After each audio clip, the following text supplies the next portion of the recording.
yakmış hemen. Benzeri var laf ceyrana, ellerine yakmış hemen. Benzeri var laf ceyrana, nece yanaşır kız oğlana. Gözünüz aydın, gözünüz aydın, nece yaraşır kız oğlana. Gözünüz aydın, gözünüz aydın. Yallı gider oynayak biz, göğe kalksın sevincimiz.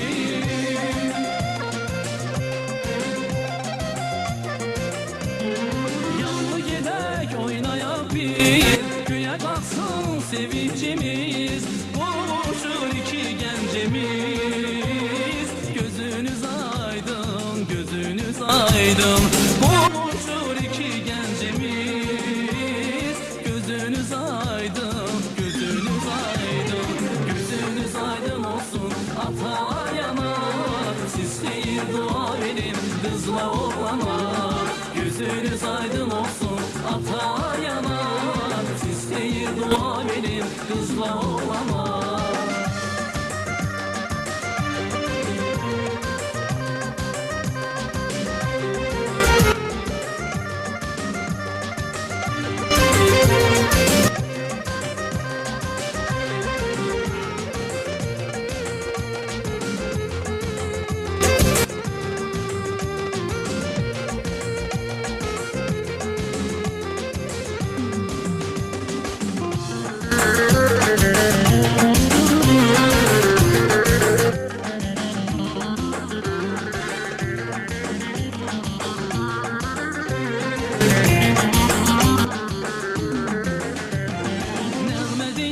Göydə quşlar, çiçək açır bağça bağlar.